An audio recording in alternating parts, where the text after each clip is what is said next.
ಒಂದೂರಲ್ಲಿ ಒಬ್ಬ ವ್ಯಾಪಾರಿ ಇರುತ್ತಿದ್ದರು. ತನ್ನ ಮತ್ತು ತನ್ನ ಪರಿವಾರದ ಜೀವನವನ್ನು ಸಾಗಿಸುವುದಕ್ಕೆ ಅವರು ವ್ಯಾಪಾರ ಮಾಡುತ್ತಿದ್ದರು. ಅವರ ಪರಿವಾರದಲ್ಲಿ ಅವರ ಪತ್ನಿ ಮತ್ತು 2 ಗಂಡು ಮಕ್ಕಳು ಇದ್ದರು. ಏನೆಂದರೆ ಇಲ್ಲಿ ವ್ಯಾಪಾರಿಯ ಮಕ್ಕಳ ಸ್ವಭಾವ ತುಂಬ ಬೇರೆ ಬೇರೆಯಾಗಿತ್ತು. ದೊಡ್ಡ ಮಗ ತುಂಬಾನೇ ಸಂಕೋಚ ಪಡುತ್ತಿದ್ದ ಮತ್ತು ಮಾತನಾಡೋಕೆ ಭಯ ಪಡುತ್ತಿದ್ದ. ಆದರೆ ಅವರ ಚಿಕ್ಕ ಮಗ ಯಾರಿಗೂ ಭಯ ಪಡುತ್ತಿರಲಿಲ್ಲ. ಮತ್ತೆ ಅವರು ಯಾರತ್ರನೂ ಮಾತನಾಡುವುದಕ್ಕೆ ನಾಚಿಕೆ ಸಂಕೋಚ ಪಡುತ್ತಿರಲಿಲ್ಲ. ಜನಗಳು ದೊಡ್ಡ ಮಗನನ್ನು ಮೂರ್ಖ ಮತ್ತು ದಡ್ಡ ಅಂದುಕೊಂಡಿದ್ದರು. ಅದಕ್ಕೆ ಕೆಲವರು ಅವರ ಮುಗ್ಧತೆಯ ಲಾಭಗಳು ಪಡೆದುಕೊಳ್ಳುತ್ತಾ ಇದ್ದರು. ಮತ್ತೆ ಅವರು ಹಿಂತಿರುಗಿ ಯಾರಿಗೂ ಏನೂ ಅಂತ ಇರಲಿಲ್ಲ. ಏನಂದರೆ ವ್ಯಾಪಾರಿ ಈ ಮಗನ ಸ್ವಭಾವದಿಂದ ತುಂಬ ಬೇಜಾರಾಗ್ತಾ ಇದ್ದರು. ಅಷ್ಟೇ ಅಲ್ಲ, ತುಂಬ ಸಾರಿ ವ್ಯಾಪಾರಿ ತನ್ನ ದೊಡ್ಡ ಮಗನಿಗೆ ತುಂಬ ಹೊಡಿತಾ ಇದ್ದರು. ಆದರೆ ಹೀಗೆ ಮಾಡೋದರಿಂದ ಅವರ ಮಗನ ಸ್ವಭಾವ ಸುಧಾರಣೆ ಆಗೋದಕ್ಕಿಂತ ಇನ್ನೂ ಹೆಚ್ಚು ಅವರ ಸ್ವಭಾವ ಕೆಡ್ತಾ ಬರ್ತಾ ಇತ್ತು. ಏನಂದರೆ ಅವರ ದೊಡ್ಡ ಮಗ ಬಾಲ್ಯದಿಂದಲೇ ತುಂಬಾ ತೊಂದರೆಯಲ್ಲಿದ್ದರು. ಅವರ ಒಳಗೆ ಆತ್ಮವಿಶ್ವಾಸದ ಕೊರತೆ ಇತ್ತು. ಪರೀಕ್ಷೆಯನ್ನು ಬರಿತಾ ಇದ್ದ ಅವರಿಗೆ ಅದರ ಉತ್ತರ ಗೊತ್ತಿದ್ದರೂ ಕೂಡ ತನ್ನ ಹೆದರಿಕೆಯ ಕಾರಣದಿಂದ ಅವರು ಬರೆಯೋಕ್ಕೆ ಆಗ್ತಾ ಇರಲಿಲ್ಲ. ಮತ್ತು ಇದೇ ಕಾರಣದಿಂದ ಅವರ ವಿದ್ಯಾಭ್ಯಾಸ ಕೂಡ ಸರಿಯಾಗಿ ಆಗೋದಿಲ್ಲ. ಯಾವಾಗ ಯುವ ಅವಸ್ಥೆಗೆ ಬರ್ತಾರೋ ಆಗ ವ್ಯಾಪಾರಿಯು ತನ್ನ ದೊಡ್ಡ ಮಗನಿಗೆ ನನ್ನ ಜೊತೆ ವ್ಯಾಪಾರದಲ್ಲಿ ಕೈ ಜೋಡಿಸು ಅಂತ ಹೇಳ್ತಾರೆ. ಅವರಿಗೆ ಇಷ್ಟ ಇಲ್ಲದಿದ್ದರೂ ಕೂಡ ತನ್ನ ತಂದೆಯ ಹೆದರಿಕೆಯ ಕಾರಣದಿಂದ ಅವರು ವ್ಯಾಪಾರ ಮಾಡೋಕ್ಕೂ ತಯಾರಾಗುತ್ತಾರೆ. ಆದರೆ ಅವರು ಸಾಕಷ್ಟು ಬಾರಿ ಎಂತಹ ತಪ್ಪುಗಳನ್ನು ಮಾಡುತ್ತಿದ್ದರು ಅಂದರೆ ಅದರಿಂದ ವ್ಯಾಪಾರಿಗೂ ಕೂಡ ತುಂಬಾ ಬೇಜಾರಾಗ್ತಾ ಇತ್ತು. ಒಂದು ಯಾವುದೋ ಕೆಲಸಕ್ಕೆ ವ್ಯಾಪಾರಿ ಸಿಟಿಗೆ ಹೋಗಿರುತ್ತಾರೆ. ಆ ಸಮಯದಲ್ಲಿ ಅಂಗಡಿಯಲ್ಲಿ ತನ್ನ ದೊಡ್ಡ ಮಗ ಕುಳಿತಿದ್ದರು. ಅದೇ ಸಮಯಕ್ಕೆ ಜನಗಳು ಬಂದು ಹೇಳುತ್ತಾರೆ, ನಮ್ಮನ್ನ ತಮ್ಮ ತಂದೆ ಕಳಿಸಿದ್ದಾರೆ. ಅವರ ಸಂದೇಶ ಏನೆಂದರೆ ಈ ಅಂಗಡಿಯಲ್ಲಿ ಎಷ್ಟೆಲ್ಲ ಅಕ್ಕಿ ಮೂಟೆ ಇದೆಯೋ ಅದನ್ನೆಲ್ಲ ಈಗ ನಮಗೆ ಕೊಡಿ, ನಿಮ್ಮಪ್ಪ ಹೇಳಿದ್ದಾರೆ ಎಂದು ಹೇಳುತ್ತಾರೆ. ಅಕ್ಕಿ ಮೂಟೆಗಳನ್ನು ಎಲ್ಲ ಸಿಟಿಗೆ ತೆಗೆದುಕೊಂಡು ಬರಕ್ಕೆ ಹೇಳಿದ್ದಾರೆ ಎಂದು ಹೇಳುತ್ತಾರೆ. ಆಗ ವ್ಯಾಪಾರಿ ಮಗ ಪ್ರಶ್ನೆ ಕೇಳುವ ಧೈರ್ಯ ಮಾಡುವಷ್ಟರಲ್ಲಿ ಆ 2 ವ್ಯಕ್ತಿಗಳು ಅಂಗಡಿಯೊಳಗೆ ನುಗ್ಗಿ ಬಿಡುತ್ತಾರೆ. ಆ ಅಂಗಡಿಯಲ್ಲಿ ಎಷ್ಟೆಲ್ಲ ಅಕ್ಕಿ ಮೂಟೆಗಳಿದ್ದವು ಅದನ್ನೆಲ್ಲ ತಮ್ಮ ಗಾಡಿಗೆ ಹಾಕಿ ತಗೊಂಡು ಹೊರಟೇ ಹೋಗ್ತಾರೆ. ಆಗ ವ್ಯಾಪಾರಿ ಮಗ ಅವರನ್ನ ತಡೆಯೋಕೆ ಪ್ರಯತ್ನ ಮಾಡ್ತಾನೆ. ಆದರೆ ಅವನ ಸಂಕೋಚ, ನಾಚಿಕೆ ಮತ್ತು ಭಯದ ಕಾರಣದಿಂದ ಅವರಿಗೆ ಏನೂ ಹೇಳಕ್ಕೆ ಆಗೋದಿಲ್ಲ. ಅವರು ತನ್ನ ಮನಸ್ಸಿನಲ್ಲಿ ಯೋಚನೆ ಮಾಡ್ತಾ ಇರ್ತಾರೆ, ಏನಾದರೂ ನಾನು ಇವರಿಗೆ ಅಕ್ಕಿ ತಗೊಂಡು ಹೋಗಬೇಡ ಅಂತ ಹೇಳಿದರೆ ಆಗ ಅಪ್ಪ ನನ್ನ ಮೇಲೆ ಕೋಪ ಮಾಡಿಕೊಳ್ತಾ ಇದ್ರು ಅಂತ ಅಂದುಕೊಳ್ಳುತ್ತಾರೆ. ವ್ಯಾಪಾರಿ ಯಾವಾಗ ಸಿಟಿಯಿಂದ ಅಂಗಡಿಗೆ ಬರ್ತಾರೋ ಆಗ ಅವರು ಖಾಲಿ ಇರುವ ಅಂಗಡಿಯನ್ನು ನೋಡಿ ತನ್ನ ಮಗನಿಗೆ ಕೇಳ್ತಾರೆ, ಅಕ್ಕಿ ಮೂಟೆಗಳು ಎಲ್ಲೋಯ್ತು, ಅಂಗಡಿಯೆಲ್ಲ ಖಾಲಿ ಖಾಲಿ ಆಗಿದೆ ಅಂತ ಕೇಳ್ತಾರೆ. ಆಗ ದೊಡ್ಡ ಮಗ ಕಡಿಮೆ ಸ್ವರದಿಂದ ಹೇಳ್ತಾರೆ, ಅಪ್ಪ ಕೆಲವು ಜನ ಅಂಗಡಿಗೆ ಬಂದು ನನಗೆ ಈ ರೀತಿ ಹೇಳಿದರು, ನೀವೇ ಈ ಅಕ್ಕಿ ಮೂಟೆಗಳನ್ನು ಸಿಟಿಗೆ ತಗೊಂಡು ಬರಕ್ಕೆ ಹೇಳಿದ್ದೀರಿ ಅಂತ. ಅದಕ್ಕೆ ಅವರು ಅಂಗಡಿಯಲ್ಲಿರುವ ಎಲ್ಲ ಅಕ್ಕಿ ಮೂಟೆಗಳನ್ನು ಗಾಡಿಯಲ್ಲಿ ತಗೊಂಡು ಹೋಗ್ಬಿಟ್ರು. ಈ ಮಾತುಗಳನ್ನು ಕೇಳಿದ ವ್ಯಾಪಾರಿಯು ತನ್ನ ತಲೆ ಚಚ್ಕೊಂಡು ಬಿಡ್ತಾರೆ. ಆಗ ತನ್ನ ಮಗನನ್ನ ಅಂಗಡಿಯಿಂದ ಹೊರಗೆ ತಳ್ಳುತ್ತಾರೆ, ನೀನೊಬ್ಬ ಮೂರ್ಖ, ಯಾವತ್ತೂ ಬದಲಾಗುವುದೇ ಇಲ್ಲ ಎಂದು. ನೀವು ನಿಮ್ಮ ಜೀವನದಲ್ಲಿ ಏನು ಕೂಡ ಮಾಡೋಕ್ಕೆ ಆಗೋದಿಲ್ಲ, ನಿನ್ನ ಕೈಯಿಂದ ಏನು ಮಾಡೋಕ್ಕೆ ಸಾಧ್ಯವಿಲ್ಲ.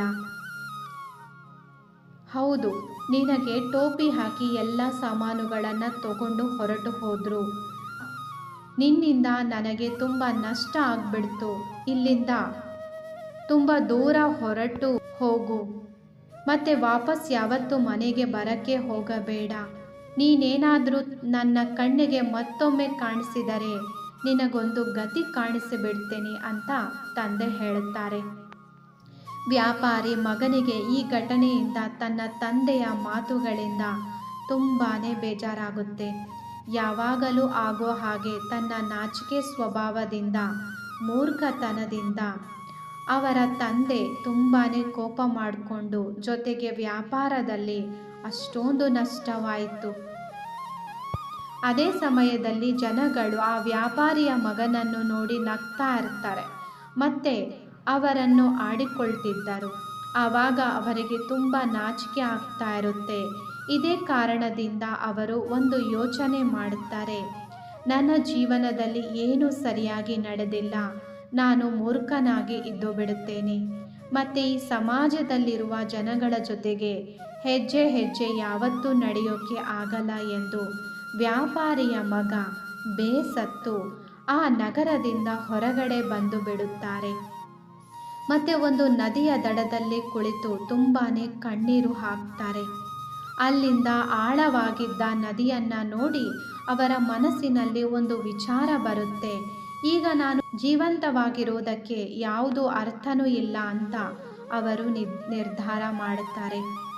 ನಾನು ಈ ನದಿಯಲ್ಲಿ ಮುಳುಗಿ ನನ್ನ ಪ್ರಾಣ ಬಿಡ್ತೇನೆ, ಈ ಅಸಫಲತೆ ಜೀವನ ಜೀವಿಸುವುದಕ್ಕಿಂತ ಸಾಯೋದೇ ಮೇಲು ಅಂತ ನಿರ್ಧಾರ ಮಾಡಿ ಅವರು ಯಾವಾಗ ನದಿಗೆ ಬೀಳುತ್ತಾರೋ ಆಗ ಒಬ್ಬ ಬೌದ್ಧ ಭಿಕ್ಷುಕನು ಅವರನ್ನು ಕಾಪಾಡುತ್ತಾರೆ.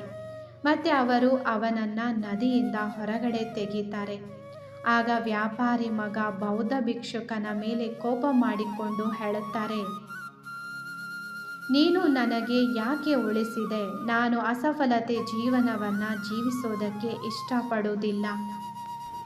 ಆಗ ಬೌದ್ಧ ಶಿಷ್ಯನು ಅವನಿಗೆ ಅರ್ಥ ಮಾಡಿಸುತ್ತಾರೆ, ಈ ಜೀವನ ಒಂದೇ ಸಾರಿ ಸಿಗುವುದು, ಮತ್ತೆ ನೀವು ಜೀವಂತವಾಗಿ ಇರಲ್ಲ ಅಂದರೆ ನಿಮಗೆ ಸಫಲತೆ ಅನ್ನೋದು ಹೇಗೆ ಸಿಗುತ್ತೆ?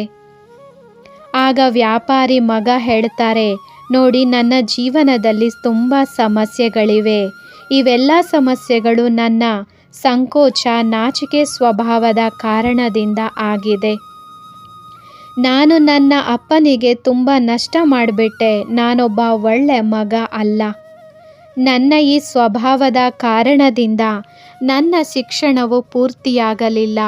ಇಡೀ ಸಮಾಜವೇ ನನ್ನನ್ನು ಮೂರ್ಖ, ದಡ್ಡ ಅಂದ್ಕೊಂಡಿದ್ದಾರೆ. ಈ ಸಮಾಜದಲ್ಲಿ ಮುಗ್ಧರಿಗೆ ಬದುಕೋದಕ್ಕೆ ಅವಕಾಶ ಇಲ್ವಾ? ಈ ಮಾತುಗಳನ್ನು ಕೇಳಿದ ಬೌದ್ಧ ಶಿಕ್ಷಕರು ಹೇಳಿದರು, ನಿನ್ನ ಎಲ್ಲ ಪ್ರಶ್ನೆಗೆ ಉತ್ತರ ಅಂತೂ ನನ್ನ ಗುರು ಕೊಡುತ್ತಾರೆ. ನೀವೀಗ ನಡೀರಿ, ನನ್ನ ಗುರುವಿನ ಬಗ್ಗೆ ನಿಮಗೆ ಭೇಟಿ ಮಾಡಿಸ್ತೇನೆ. ಆಗ ವ್ಯಾಪಾರಿ ಮಗ ಹೇಳ್ತಾರೆ, ನೋಡಿ, ನನಗೆ ಯಾರ ಜೊತೆನೂ ಮಾತನಾಡೋಕ್ಕೆ ಇಷ್ಟ ಇಲ್ಲ, ನನ್ನನ್ನು ಬಿಟ್ಟು ಬಿಡಿ. ನಾನು ಇವತ್ತೇ ಸಾಯಬೇಕು, ನನ್ನ ಪ್ರಾಣ ಇವತ್ತೇ ಬಿಡಬೇಕು.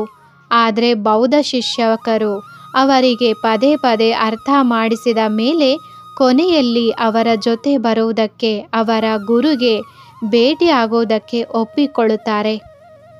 ಬೌದ್ಧ ಶಿಕ್ಷಕರು ವ್ಯಾಪಾರಿಯ ಮಗನನ್ನು ಆಶ್ರಮದ ಕಡೆ ಕರ್ಕೊಂಡು ಹೋದರು. ಅಲ್ಲಿ ಆ ಹುಡುಗ ನೋಡಿದ ಗೌತಮ ಬುದ್ಧರು ಮರದ ಕೆಳಗೆ ಧ್ಯಾನ ಮಗ್ನದಲ್ಲಿ ಕುಳಿತಿರುವುದನ್ನು. ಆಗಲೇ ಬೌದ್ಧ ಶಿಷ್ಯರು ಹೇಳಿದರು, ಇವರೇ ನಮ್ಮ ಗುರು ಗೌತಮ ಬುದ್ಧರು ಎಂದು. ಆಗ ಇಬ್ಬರು ಗೌತಮ ಬುದ್ಧರಿಗೆ ನಮಸ್ಕಾರ ಮಾಡಿದರು. ಆ ಹುಡುಗ ಅಲ್ಲೇ ಕೂತ್ಕೊಂಡ್ಬಿಟ್ಟ. ಮತ್ತೆ ಗೌತಮ ಬುದ್ಧರನ್ನು ನೋಡಿ ಕಣ್ಣೀರು ಹಾಕೋಕೆ ಶುರು ಮಾಡ್ತಾರೆ. ಆಗ ಗೌತಮ ಬುದ್ಧರು ಅವನ ಕಣ್ಣೀರಿಗೆ ಕಾರಣ ಕೇಳ್ತಾರೆ. ಆಗ ಅವರು ಹೇಳುತ್ತಾರೆ,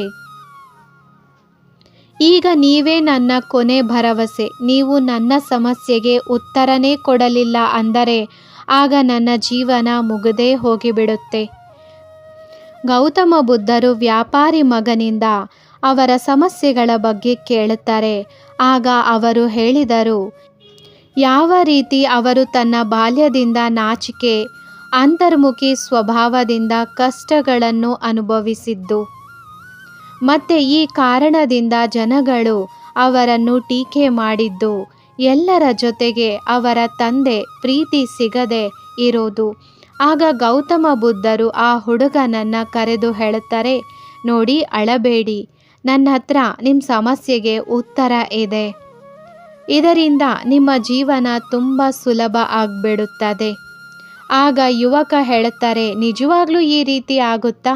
ನೀವಂತೂ ಮಹಾತ್ಮರು, ನಿಮಗೆ ತುಂಬ ಜನ ಶಿಷ್ಯರಿದ್ದಾರೆ ಅಲ್ವಾ? ನಾನು ನಿಮ್ಮ ಶಿಷ್ಯನಾಗಬೇಕು, ನನ್ನನ್ನು ನಿಮ್ಮ ಶಿಷ್ಯನನ್ನಾಗಿ ಸ್ವೀಕಾರ ಮಾಡಿಕೊಳ್ಳಿ.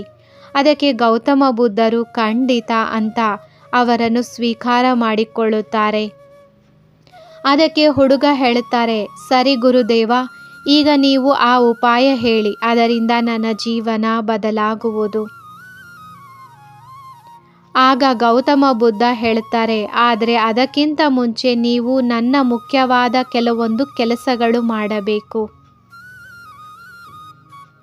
ನೀವು ಈ ಕೆಲಸಗಳು ಮಾಡಿದರೆ ಆಗ ನಾನು ನಿಮಗೆ ಉಪಾಯ ಕೊಡ್ತೀನಿ ಎಂದು. ಅಂದರೆ ಅದರ ಕಾರಣದಿಂದ ನಿಮ್ಮ ಜೀವನದಲ್ಲಿ ಇರುವ ಎಲ್ಲ ಸಮಸ್ಯೆಗಳು, ಎಲ್ಲ ಕಾರಣಗಳು ಸರಿ ಹೋಗುತ್ತವೆ. ಮತ್ತು ನಿಮ್ಮ ತಂದೆ ಕೂಡ ಪ್ರಸನ್ನರಾಗುತ್ತಾರೆ. ಗೌತಮ ಬುದ್ಧರು ಹುಡುಗನಿಗೆ ಹೇಳುತ್ತಾರೆ, ಇವತ್ತಿನಿಂದ 3 ದಿನ ಆದಮೇಲೆ ನಾನು ನಿಮಗೆ ಈ ರೀತಿಯಾದ ಉಪಾಯಗಳನ್ನು ಹೇಳ್ತೀನಿ. ಆದ್ದರಿಂದ ನಿಮ್ಮ ಜೀವನ ಬದಲಾಗುತ್ತದೆ. ಆದರೆ 3 ದಿನಗಳ ತನಕ ನೀವು ನನ್ನ ಎಲ್ಲ ಕೆಲಸಗಳು ಮಾಡಬೇಕು. ನಾನು ನಿಮಗೇನು ಹೇಳ್ತೀನೋ ಅದನ್ನೆಲ್ಲ ನೀವು ಮಾಡೋದರಲ್ಲಿ ಸಫಲರಾದರೆ ಆಗ 3ನೇ ದಿನದ ನಂತರ ನಿಮ್ಮ ಜೀವನನೇ ಬದಲಾಗುತ್ತದೆ. ನಿಮ್ಮ ಮೊದಲನೇ ದಿನ ನಾಳೆಯಿಂದ ಶುರು ಆಗುತ್ತದೆ. ಈಗ ನೀವು ಹೋಗಿ ಆಶ್ರಮದಲ್ಲಿ ವಿಶ್ರಾಂತಿ ಪಡೆಯಿರಿ. ಮುಂದಿನ ದಿನ ವ್ಯಾಪಾರಿಯ ಮಗ ಗೌತಮ ಬುದ್ಧರ ಹತ್ತಿರ ಹೇಳ್ತಾರೆ, ಹೇ ಗುರುದೇವ, ನನಗೆ ಮೊದಲನೇ ದಿನ ಈ ದಿನದ ಕೆಲಸ ಹೇಳಿ ಎಂದು. ಆಗ ಗೌತಮ ಬುದ್ಧರು ಹೇಳುತ್ತಾರೆ, ನೀವು ಇವತ್ತು 10 ಅಪರಿಚಿತ ವ್ಯಕ್ತಿಗಳ ಜೊತೆ ಮಾತನಾಡಬೇಕು ಮತ್ತು ಅವರ ಬಗ್ಗೆ ನೀತಿ ತಿಳ್ಕೊಳ್ಳಬೇಕು. ಮತ್ತು ಸಂಜೆ ನನ್ನ ಹತ್ರ ಬಂದು ನಿಮ್ಮ ಅನುಭವ ಹೇಳಬೇಕು. ಇದನ್ನು ಕೇಳಿದ ವ್ಯಾಪಾರಿ ಮಗನಿಗೆ ತುಂಬಾ ಸಂಕೋಚ ಆಗತ್ತೆ. ಆದರೂ ಕೂಡ ಗೌತಮ ಬುದ್ಧರ ಮಾತಿಗೆ ಆಯಿತು ಅಂತ ಹೇಳಿ ಹೋಗ್ತಾರೆ 10 ಅಪರಿಚಿತ ವ್ಯಕ್ತಿಗಳ ಜೊತೆ ಮಾತನಾಡೋಕ್ಕೆ. ಮೊದಲಿಗೆ ಅವರಿಗೆ ತುಂಬಾ ಸಂಕೋಚ ಆಗತ್ತೆ. ಕೆಲವು ಜನಗಳಂತೂ ಅವರಿಗೆ ಬೈದು ಓಡಿಸುತ್ತಿದ್ದರು. ಆದರೆ ಅವರು ಜೀವನವನ್ನು ಬದಲಿಸುವಿಕೆ ಇರೋದು ಇದು ಒಂದೇ ಅವಕಾಶ ಎಂದು ಕೊನೆಗೂ ಪ್ರಯತ್ನ ಮಾಡ್ತಾ ಅವರು 10 ಅಪರಿಚಿತ ವ್ಯಕ್ತಿಗಳ ಹೆಸರು, ಅವರ ಬಗ್ಗೆ ತಿಳ್ಕೊಂಡರು. ಸಂಜೆ ಯಾವಾಗ ಗೌತಮ ಬುದ್ಧರ ಹತ್ತಿರ ಬಂದು ತಲುಪುತ್ತಾರೆ, ಆಗ ಸಂತೋಷದಿಂದ ಅವರು ಗೌತಮ ಬುದ್ಧರಿಗೆ ಹೇಳುತ್ತಾರೆ, ಇವತ್ತಿನ ಕೆಲಸ ಅವರು ತುಂಬಾ ಚೆನ್ನಾಗಿ ಮತ್ತು ಕೆಲವು ಜನಗಳು ಅವರ ಸ್ನೇಹಿತರಾಗಿ ಇರುವುದನ್ನು ಹೇಳಿದ್ದರು. ಮತ್ತೆ ಬೇರೆ ದಿನ ಮತ್ತೆ ಆ ಹುಡುಗ ಗೌತಮ ಬುದ್ಧರ ಹತ್ತಿರ ಹೋಗಿ ಹೇಳುತ್ತಾರೆ. ಆಗ ಗೌತಮ ಬುದ್ಧರು ಅವರಿಗೆ ಹೇಳಿದರು, ಇವತ್ತಿನ ಕೆಲಸ ಏನೆಂದರೆ ನೀವು ಆಶ್ರಮದಲ್ಲಿರುವ 10 ಶಿಷ್ಯರಿಗೆ ಭಾಷಣ ಕೊಡುತ್ತಾ ಅವರಿಗೆ ನೀರಿನ ಉಪಯೋಗದ ಬಗ್ಗೆ ಓದಿಸಿ ಎಂದು. ಗೌತಮ ಬುದ್ಧರ ಈ ಮಾತನ್ನು ಕೇಳಿ ವ್ಯಾಪಾರಿ ಮಗ ತುಂಬಾ ಭಯಪಟ್ಟುಬಿಟ್ಟರು. ಅದಕ್ಕೆ ಅವರು ಹೇಳಿದರು, ನೀವು ನನ್ನಿಂದ ಯಾವ ರೀತಿ ಕೆಲಸ ಮಾಡುತ್ತಿದ್ದೀರಾ? ನಾನು ನನ್ನ ವಿದ್ಯಾಭ್ಯಾಸವೇ ಪೂರ್ತಿ ಮಾಡೋಕ್ಕೆ ಆಗಲಿಲ್ಲ. ಅದೇ ಆಗಲಿಲ್ಲ ಅಂದರೆ ಈ ಕೆಲಸ ನನ್ನಿಂದ ಹೇಗಾಗತ್ತೆ ಎಂದು. ಈ ಮಾತುಗಳನ್ನು ಕೇಳಿದ ಗೌತಮ ಬುದ್ಧರು ಹೇಳುತ್ತಾರೆ, ಸರಿ, ಹಾಗಾದರೆ ನಾನು ನಿಮಗೆ ಉಪಾಯ ಏನೂ ಹೇಳುವುದಿಲ್ಲ ಎಂದು. ಆಗ ವ್ಯಾಪಾರಿಯ ಮಗ ಬೇಡಿಕೊಳ್ಳುತ್ತಾ ಹೇಳುತ್ತಾರೆ, ನೋಡಿ, ನಿಮಗೂ ಗೊತ್ತು ನನ್ನ ವಿದ್ಯಾಭ್ಯಾಸ ಪೂರ್ತಿ ಆಗಲಿಲ್ಲ ಅಂತ, ಅರ್ಧದರಲ್ಲೇ ನಿಂತಿರೋದು. ಹೀಗಿರುವಾಗ ನಾನು ಹೇಗೆ ಹುಡುಗರಿಗೆ ಭಾಷಣ ಕೊಡೋಕ್ಕಾಗುತ್ತೆ ಹೇಳಿ? ಆಗ ಗೌತಮ ಬುದ್ಧರು ನಗ್ತಾ ಹೇಳ್ತಾರೆ, ಇದು ಕೇವಲ ನನಗೆ ಮಾತ್ರ ಗೊತ್ತು ಮತ್ತು ನಿಮಗೆ ಗೊತ್ತು ನಿಮ್ಮ ವಿದ್ಯಾಭ್ಯಾಸ ಪೂರ್ತಿ ಆಗಿಲ್ಲ ಅಂತ. ಇದು ಗೊತ್ತಿಲ್ಲ ನೀವು ನಿಮ್ಮ ಜೀವನದಲ್ಲಿ ದಿನ ಹೇಗೆ ನೀರನ್ನು ಉಪಯೋಗ ಮಾಡುತ್ತೀರೋ ಈ ಮಾತುಗಳನ್ನು ಆ ಹುಡುಗರಿಗೆ ಹೋಗಿ ಹೇಳಬೇಕು. ಆಗ ವ್ಯಾಪಾರಿಯ ಮಗನ ಹತ್ತಿರ ಯಾವುದೇ ದಾರಿ ಇಲ್ಲದೆ ಇರುವ ಕಾರಣಕ್ಕೆ ಅವರು ಧೈರ್ಯ ಮಾಡಿ ಆ ಹುಡುಗರಿಗೆ ಹೇಳೋಕೆ ಅವರ ಹತ್ರ ಹೋಗ್ತಾರೆ. ಶುರು ಅಂತೂ ಅವರ ಕೈಯ ಕಾಲುಗಳು ನಡುಗುತ್ತಿತ್ತು. ಆದರೂ ಅವರು ನೀರಿನ ವಿಶೇಷತೆಯ ಬಗ್ಗೆ ಹೇಳಲು ಮುಂದುವರಿಸಿದರು. ಹುಡುಗರಿಗೆ ನೀರಿನ 5 ವಿಶೇಷತೆಗಳ ಬಗ್ಗೆ ಹೇಳಿ ಬೇಗ ಅಲ್ಲಿಂದ ಓಡಿ ಬಂದರು. ಮತ್ತೆ ಗೌತಮ ಬುದ್ಧರ ಹತ್ತಿರ ಬಂದು ಹೇಳ್ತಾರೆ, ನನಗೆ ತುಂಬಾನೇ ಹೆಚ್ಚು ಹೆದರಿಕೆ ಆಗುತ್ತಿತ್ತು. ಆದರೂ ನಾನು ಆ ಹುಡುಗರಿಗೆ ನೀರಿನ ಬಗ್ಗೆ 5 ವಿಶೇಷತೆಗಳನ್ನು ಹೇಳಿದ್ದೆ. ಅದಕ್ಕೆ ಗೌತಮ ಬುದ್ಧರು ಹೇಳುತ್ತಾರೆ, ಮತ್ತೊಂದು ಸಾರಿ ಹೋಗಿ ನೀವು ಪ್ರಯತ್ನ ಮಾಡಿ. ಆಗ ವ್ಯಾಪಾರಿ ಮಗ ಮತ್ತೊಂದು ಸಾರಿ ಧೈರ್ಯ ಮಾಡಿ ಆ ಹುಡುಗರಿಗೆ ನೀರಿನ ವಿಶೇಷತೆಗಳ ಬಗ್ಗೆ ಹೇಳುವುದಕ್ಕೆ ಶುರು ಮಾಡುತ್ತಾರೆ. ಈ ಸಾರಿ ವ್ಯಾಪಾರಿಯ ಮಗನಿಗೆ ಸ್ವಲ್ಪ ಕೂಡ ಹೆದರಿಕೆ ಆಗುತ್ತಿರಲಿಲ್ಲ. ಅವರು ಪೂರ್ತಿ ಆತ್ಮವಿಶ್ವಾಸದಿಂದ ಆ ಹುಡುಗರಿಗೆ ನೀರಿನ ಮಹತ್ವಗಳ ಬಗ್ಗೆ ವಿಸ್ತಾರದಿಂದ ತಿಳಿಸ್ತಾ ಇದ್ದರು. ಆಗ ಗೌತಮ ಬುದ್ಧರು ಅವರಿಗೆ ಹೊಗಳುತ್ತಾ ಹೇಳುತ್ತಾರೆ, ನೋಡಿ, ನಿಮ್ಮಲ್ಲಿ ನಿಜವಾಗ್ಲೂ ಧೈರ್ಯ ಇದೆ. ಈ ಮಾತುಗಳನ್ನು ಕೇಳಿದ ವ್ಯಾಪಾರಿ ಮಗನಿಗೆ ತುಂಬಾನೇ ಖುಷಿಯಾಯಿತು. ಆ ಹುಡುಗ ಯಾವಾಗ 3ನೇ ದಿನ ಗೌತಮ ಬುದ್ಧರ ಹತ್ರ ಬರ್ತಾನೋ ಆಗ ಅವರು ಹೇಳಿದರು, ಇವತ್ತಿನ ಕೆಲಸ ನಿಮಗೆ ಸ್ವಲ್ಪ ವಿಚಿತ್ರ ಅನಿಸಬಹುದು. ಅದೇನೆಂದರೆ ಇವತ್ತು ನೀವು ನಿಮ್ಮ ತಂದೆಗೆ ಭೇಟಿಯಾಗುವುದಕ್ಕೆ ಹೋಗಬೇಕು. ಗೌತಮ ಬುದ್ಧರ ಈ ಮಾತುಗಳನ್ನ ಕೇಳಿ ಆ ಹುಡುಗ ಇನ್ನೂ ಜಾಸ್ತಿ ಹೆದರಿಬಿಡುತ್ತಾರೆ. ಇಲ್ಲ, ನಾನು ನನ್ನ ತಂದೆ ಮುಂದೆ ಅಂತೂ ಹೋಗಲ್ಲ. ಆಗ ಗೌತಮ ಬುದ್ಧರು ಹೇಳಿದರು, ಸರಿ, ಹಾಗಾದರೆ ನಾನು ನಿಮಗೆ ಆ ಉಪಾಯಗಳನ್ನು ಏನೂ ಹೇಳುವುದಿಲ್ಲ.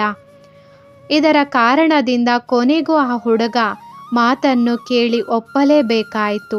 ಗೌತಮ ಬುದ್ಧ ಅವರಿಗೆ ಅರ್ಥ ಮಾಡಿಸಿದ್ರು, ನಿಮ್ಮ ತಂದೆ ಹತ್ರ ಹೋಗಿ ನೀವು ಕ್ಷಮೆ ಕೇಳಿ ಮತ್ತೆ ನನಗೆ ಮತ್ತೊಂದು ಅವಕಾಶ ಕೊಡಿ ಅಂತ ಕೇಳ್ಕೊಳ್ಳಿ ಅಂತ ಹೇಳ್ತಾರೆ. ಯಾಕೆಂದರೆ ನೀವು ನಿಮ್ಮನ್ನ ಬುದ್ಧಿವಂತ ಅಂತ ಸಾಬೀತು ಮಾಡಬೇಕು. ಅದೇ ರೀತಿ ಆ ಹುಡುಗ ತುಂಬಾನೇ ಧೈರ್ಯ ಮಾಡಿ ತನ್ನ ತಂದೆ ಹತ್ರ ಹೋಗಿ ಕ್ಷಮೆ ಕೇಳುತ್ತಾರೆ. ಮತ್ತೆ ಆಗ ವ್ಯಾಪಾರಿ ತನ್ನ ಮಗನನ್ನು ಕ್ಷಮಿಸಿ ಬಿಡುತ್ತಾರೆ. ಮತ್ತೆ ಅವರಿಗೆ ಇನ್ನೊಂದು ಅವಕಾಶ ಕೊಡಲು ಕೂಡ ತಯಾರಾಗುತ್ತಾರೆ.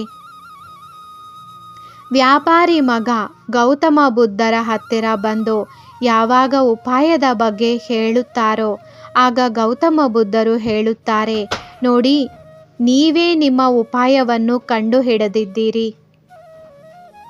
ನೀವು ಯಾರ ಜೊತೆನೂ ಮಾತನಾಡೋಕ್ಕೆ ಆಗುತ್ತಿರಲಿಲ್ಲ, ನಾಚಿಕೊಳ್ಳುತ್ತಿದ್ದೀರಿ. ಅದೆಲ್ಲ ನಿಮ್ಮ ಮನಸ್ಸಿನಲ್ಲಿ ಕುಳಿತಿರುವ ಹೆದರಿಕೆ ಇತ್ತು.